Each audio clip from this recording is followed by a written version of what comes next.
Hello dear student, स्वागत है आपका मैथ्स स्पीडर में। आज की वीडियो हम पढ़ेंगे कक्षा 8 का गणित, अध्याय 1 परिमेय संख्या। परिमेय संख्या में प्रश्नावली सिर्फ एक ही है, लेकिन उसके उदाहरण बहुत सारे हैं जिसको अपन पढ़ेंगे। जिससे इस परिमेय संख्या संबंधित जो भी समस्या रहेगी सारी समस्या हल हो जाएगी। ऐसी संख्या परिमेय संख्या कहलाती है जिसे P और P/Q के रूप में लिखा जा सकता है। P/Q के रूप में लिखा जा सकता है वो संख्या परिमेय संख्या होगी। मतलब जो संख्या बटे में रहेगी, जैसे मैं 3/5 लिख दूँ, ये जो बटे वाली संख्या रहेगी ये परिमेय संख्या कहलाएगी। जहाँ पर P और Q पूर्णांक रहेंगे। P और Q मतलब ये जो 3 और 5 लिखा है ये अंश कहलाता है, अंश।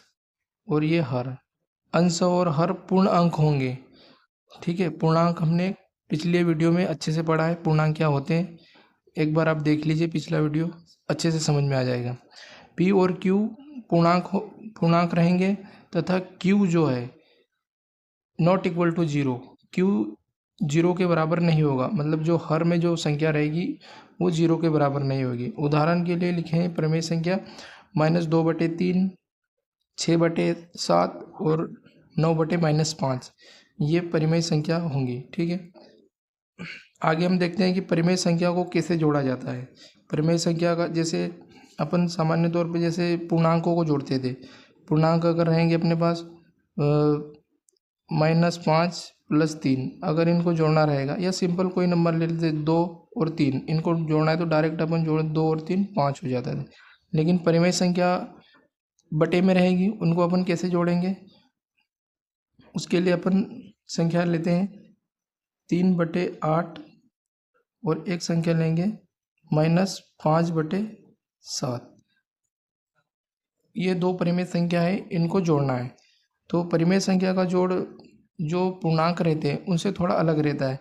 तो जो हर में जो संख्या रहेगी, ये ऊपर जो 3 और -5 लिखा है ये अंश कहलाते हैं, और जो नीचे लिखा है बटे में वो हर कहलाएंगे। इनका हर का लघुत्तम लेंगे, यानी एलसीएम लेंगे। तो एलसीएम लेना तो आपको अच्छे से आता ही होगा, फिर भी अपन एक बार देख लेते हैं एलसीएम कैसे लिया जाता है। 8 और 7, ठीक है, 8 के गुणनखंड हो जाएंगे, 7 के गुणनखंड नहीं होंगे, तो अपन डायरेक्ट भी गुना कर सकते। 8 × 7 तो क्या हो जाएगा, 7 8 56। ठीक है, और वो लोग एलसीएम कैसे लेते हैं, पहले 2 से काटेंगे तो 4, 7 नहीं कटेगा तो जैसा का वैसा रहेगा। फिर 2 से जाएगा तो 2, फिर 7 जैसा कि वैसा नीचे आ जाएगा। फिर 2 से ये पूरा कट गया। ठीक है, अब बचा 7। अब इन सभी का अपन गुणा कर लेंगे, जैसे 2 × 2 × 2 × 7। अब गुणा करेंगे, 2 दूनी 4, 4 दूनी 8 और 8 7 56, ये एलसीएम होगा। ठीक है, तो इनका एलसीएम क्या आएगा, 56। ठीक है, अब जो 56 आया है 56 में 8 का भाग देंगे, जो हर में जो संख्या रहेगी उसका भाग देंगे। तो 56 में 8 का भाग देंगे तो कितनी बार जाएगा, 7 बार। ठीक है, और 7 का गुना अंश में करेंगे यानी 3 में करेंगे, तो 7 तेरी 21, फिर प्लस। अब 56 में 7 का भाग देंगे तो क्या, 7 8 56, 8 बार जाएगा, और 8 का गुना में करेंगे -5 में, तो क्या रहेगा, 8 × 5, 5 8 5 8 40 हो जाएंगे, तो -40। ठीक है, अब इसको अपन हल करेंगे और आगे 21 माइनस, ये माइनस प्लस पूर्णांकों में हमने पढ़ा है, minus into plus into minus equal to minus रहेगा। ठीक है, तो 40 अब बटे 56 हो जाएगा। ठीक है, 40 में से 21 अपन घटा देंगे तो कितना बचेगा, घटाएंगे तो क्या बचेगा, 19, वो भी माइनस का। तो संख्या अपने पास क्या आ गई, 19/56, जो कि क्या है, एक परिमेय संख्या है। ठीक है, तो हमारे पास क्या निष्कर्ष आया कि दो परिमेय संख्या को अगर अपन जोड़ते हैं तो उसका जो उत्तर आएगा, आंसर जो भी आएगा वो भी परिमेय संख्या होगी। तो अपन इधर निष्कर्ष में क्या लिख लेंगे, निष्कर्ष में हम ये लिखेंगे कि परिमेय संख्या योग के अंतर्गत संवृत्त है। ठीक है, परिमेय संख्या योग के अंतर्गत संवृत है, मतलब कि दो संख्याओं को अगर अपन जोड़ रहे हैं तो जो आंसर आ रहा है वो भी परिमेय संख्या होगी। अर्थात दो परिमेय संख्याओं ए तथा बी की जगह -3 सॉरी 3/5 और -5/7 ए की जगह ये रहेगा और बी की जगह -5/7 रहेगा। इसके लिए ए और बी भी एक परिमेय संख्या है जोड़ने पर। ठीक है, जोड़ का हो गया था। अब अपन देखेंगे कि परिमेय संख्या के अंतर यानी कि घटाने पर भी क्या परिमेय संख्या ही आंसर आएगा। तो देख लेते हैं। दो परिमेय संख्या लेंगे, -5/7 घटाना है, अंतर का कहा गया है तो घटाएंगे -2/3। ठीक है, तो इसमें जो जोड़ना और घटाना परिमेय संख्या की सेम प्रोसेस है। जैसे इसमें भी जो हर में जो संख्या लिखी गई 7 और 3, इनका एलसीएम लेंगे। इनका एलसीएम अपन लेंगे तो ये संख्या अभाज्य संख्या है, दोनों 7 भी और 3 भी, तो इनका डायरेक्ट गुना हो जाएगा। तो क्या रहा, एलसीएम क्या आएगा, 7 3 21। अब 7 का ये 21 में 7 का भाग देंगे और जो आंसर आएगा उसका -5 में गुणा करेंगे।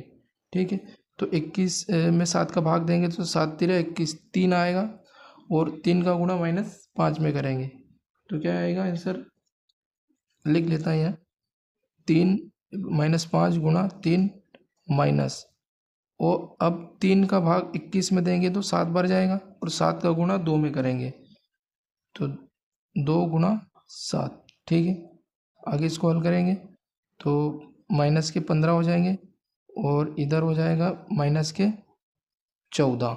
ठीक है, और बटे में क्या रहेगा 21, और आगे इसको हल करेंगे तो समान पूर्णांक रहते हैं तो जुड़ जाते हैं। ठीक है, तो और चिन्ह वही रहेगा, चिन्ह नहीं बदलेगा। तो 15 और 14 कितने हो जाएंगे, 29/21, और ये माइनस लग जाएगा। ठीक, तो ये भी क्या है, एक परिमेय संख्या है, एक परिमेय संख्या है। माइनस करने पर भी आंसर क्या है, परिमेय संख्या। तो अपना निष्कर्ष क्या निकलता है कि परिमेय संख्या व्याकलन के अंतर्गत भी संवृत है, अर्थात किन्हीं दो परिमेय संख्याएं ए तथा बी के लिए a माइनस बी भी एक परिमेय संख्या, मतलब a माइनस बी लिखा है, दो परिमेय संख्या को घटाने पर भी परिमेय संख्या। यहाँ पर व्याकलन से मतलब है सबस्ट्रक्शन, मतलब घटाना। ठीक है, अंतर या अंतर के लिए घटाना, सबस्ट्रक्शन, यहाँ व्याकलन लिखा है।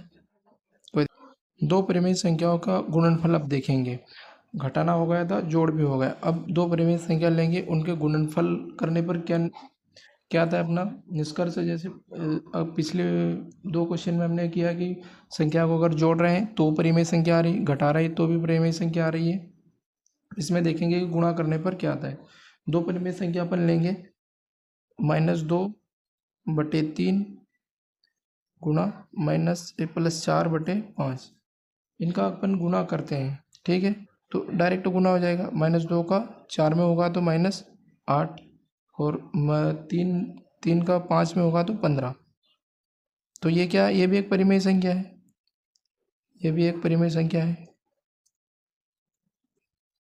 ठीक है, तो क्या कहेंगे कि दो संख्याओं का गुणनफल, मतलब दो संख्याओं का गुणनफल भी परिमेय संख्या है। परिमेय संख्या गुणन के अंतर्गत भी संवृत है, अर्थात किन्हीं दो परिमेय संख्याओं a तथा b के लिए a गुणा b भी एक परिमेय संख्या है। मतलब दो संख्या अगर लेंगे अपन, परिमेय संख्या लेंगे तो उनका गुणनफल भी परिमेय संख्या ही होगी। दो परिमेय संख्याओं का भागफल देखेंगे। ठीक है, दो परिमेय संख्या अपन लेंगे जिनका भागफल करेंगे तो क्या आंसर परिमेय संख्या आता है। दो संख्या लेंगे, -5/3 डिवाइडेड बाय 2/5। ठीक है, इसका भाग करेंगे। भाग में जो परिमेय संख्या रहती है उनमें दो चीज़ें, या तो आप तिर्यक गुणा करके इनका आंसर निकाल सकते हो। जैसे तिर्यक गुणा करेंगे तो क्या होगा, 5 गुणा -5 तो क्या हो जाएगा, -25, और इधर में गुणा करेंगे तो 6। ठीक है,